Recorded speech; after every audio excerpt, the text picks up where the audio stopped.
নমস্কার বন্ধুরা, আশা করি আপনারা সকলে খুব ভালো আছেন, সুস্থ আছেন। আজকে আপনাদের সাথে উচ্ছের একটা দুর্দান্ত রেসিপি শেয়ার করব। এইভাবে যদি রান্না করেন তাহলে কিন্তু একদমই তেতো লাগবে না খেতে। বাচ্চা থেকে বড় সকলেই ভীষণ পছন্দ করবে আর বুঝতেই পারবে না যে উচ্ছে দিয়ে ভাত মাখা হয়েছে।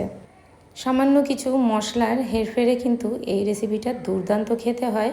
এটা বাড়িতে না বানিয়ে দেখলে বুঝতে পারবেন না। এর জন্য ফুল রেসিপিটা স্কিপ না করে পুরো ভিডিওটা দেখতে হবে। এখানে দেখুন আমি কয়েকটা উচ্ছে নিয়ে নিয়েছি। এবার উচ্ছেগুলিকে খুব ভালো করে ধুয়ে নিয়ে তারপরে এভাবে করে স্লাইস করে কেটে নিচ্ছি। না বেশি মোটা না বেশি পাতলা, তবে একটু চেষ্টা করবেন পাতলা পাতলা করেই কাটার। একদম পাতলা পাতলা করে কাটলে আবার এটা একদম নরম হয়ে গলে যাবে, তখন আবার ভালো লাগবে না। তো সেই জন্য এইভাবে আপনারা স্ক্রিনে দেখতেই পাচ্ছেন কতটুকু মোটা রাখবেন। এইভাবে স্লাইস করে কাটার পর এর মধ্যে যে বীজগুলি থাকে সেগুলিকে এইভাবে করে খুঁটে ফেলে দিতে হবে, না হলে বীজগুলি কিন্তু মুখে পড়লে ভীষণ তিতকুটে লাগে, আর করলার বীজ খাওয়াও কিন্তু ঠিক না। তো এইভাবে করে আমি বীজগুলি সব এক এক করে খুঁটে বের করে নিচ্ছি।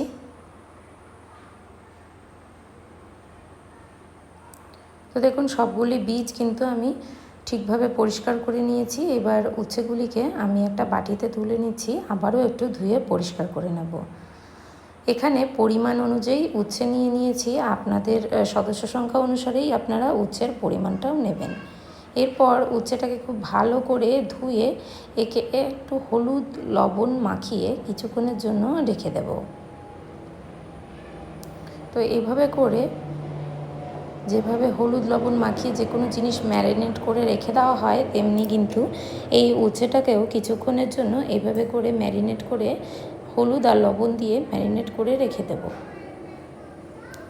এতে করে উচ্ছের তিতকুটে ভাবটা একদম চলে যাবে। বেশ কিছুক্ষণ পর দেখতেই পাবেন এইভাবে করে কিন্তু উচ্ছে থেকে অনেকটা জল বের হয়েছে। এই জলটাকে ফেলে দিতে হবে। এই জলটা ফেলে দিলে উচ্ছের যে তিতকুটে ভাবটা একদমই কমে যায়। আর অনেকে আছেন এই জলটা ফেলেন না, চাইলে আপনারা না ফেললেও কোনো সমস্যা নেই। তবে অনেক বাচ্চারা আছে অতিরিক্ত তেতোর জন্য খেতে পারে না, তো তাদের ক্ষেত্রে আপনারা এইভাবে ওদেরকে রান্না করে দিতে পারেন। এবার কড়াইতে তেল গরম হতে দিয়ে দিলাম।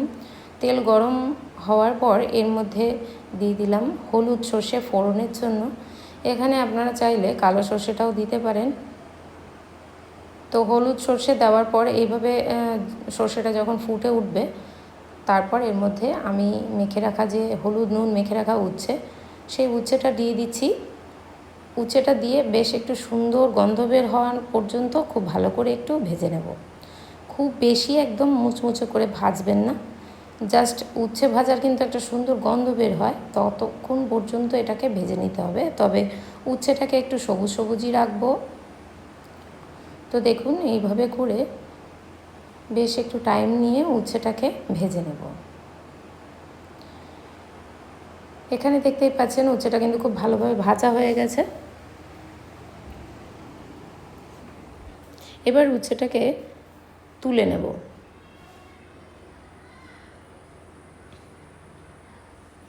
উচ্ছে কিন্তু আমি একদম সবুজ সবুজই রেখেছি, আর উচ্ছে ঠিকঠাক মতন ভাজাও কিন্তু হয়েছে। উচ্ছে যে ভাজা হয়নি তা কিন্তু নয়, তবে সবুজ সবুজ অবস্থাতেই তুলে নিতে হবে খুব ভালো করে, একটু এপিট ওপিট করে তেলের একটু দাগ লাগিয়ে। তারপর কড়াইতে আরও একটু তেল দিয়ে দিলাম। এখানে সর্ষের তেল ইউজ করছি। এবার এর মধ্যে আমি 1 চামচ পরিমাণ বেসন দিয়ে দিলাম। বেসনটা দেওয়ার সাথে সাথে একটু নাড়াচাড়া করে নেবেন। আর গ্যাসের যে আঁচটা একদম লো ফ্লেমে দিয়ে তারপরে কিন্তু এটাকে ভেজে নিতে হবে। এরপর বেসন ভাজার যখন সুন্দর একটা গন্ধ বেরোবে, তখনই কিন্তু এর মধ্যে মিডিয়াম সাইজের একটা কুচানো পেঁয়াজ দিয়ে দিলাম, আর দিয়ে দিলাম বেশ কয়েকটা থেতো করা রসুন। এটাকে খুব ভালো করে একটু ভেজে নেব যতক্ষণ না পেঁয়াজ আর রসুনের ভাজা একটা সুন্দর গন্ধ বের হচ্ছে। আর এই যে বেসনটা দিলাম, এই বেসনটা দেওয়ার জন্য কিন্তু এর টেস্টটা আরও বেশি ভালো হয়। তো দেখুন পেঁয়াজ রসুন খুব ভালোভাবে ভাজা হয়ে গেছে। এবার এর মধ্যে দিয়ে দিচ্ছি টমেটোটাকেও খুব ভালো করে তেলের মধ্যে একটু ভাজা ভাজা করে নেব। এইদিকে বেসনটা যাতে একদম পুড়ে কালো না হয়ে যায়, এর জন্য আমি এটাকে সামান্য একটু জল দিয়ে একটু তারপরেই ভেজে নেব, যাতে করে টমেটোটা ঠিকঠাক মতন নরম হয়ে যায় আর ভাজাও হয়ে যায়। এর মধ্যে, এই জলের মধ্যে আমি গুঁড়ো মশলা দিয়ে দিচ্ছি, যাতে করে মশলাও কষানো হয়ে যায়।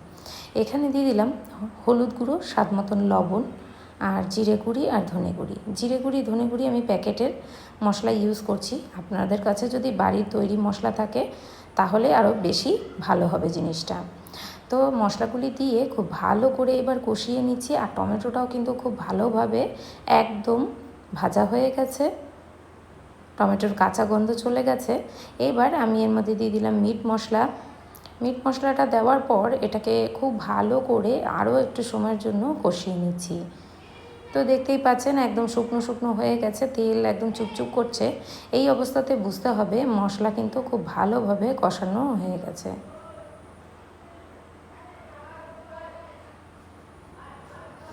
এবার আমি এর মধ্যে ভেজে রাখা উচ্ছেগুলি দিয়ে দেব।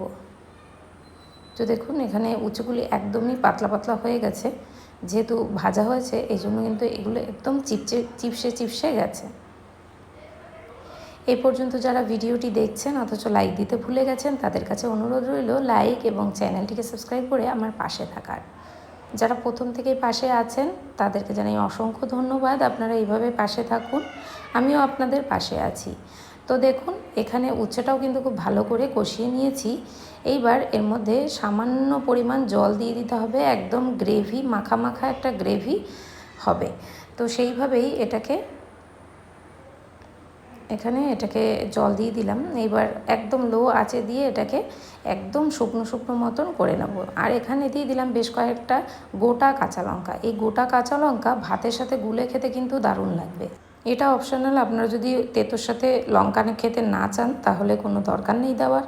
তো দেখুন কতটা লোভনীয় দেখতে হয়েছে, আর খেতেও কিন্তু দুর্দান্ত লাগে। এই দিয়ে যদি বাচ্চাদের ভাত মেখে খাইয়ে দেন, ওরা কিন্তু বুঝতেই পারবে না ওরা উচ্ছে খেয়ে নিচ্ছে, এতটাই ভালো লাগে। আর বড়রাও খুবই পছন্দ করবে, গরম গরম ভাতের সাথে খুবই ভালো লাগে। মাছ মাংসের স্বাদকেও হার মানাবে, এতটাই ভালো লাগে।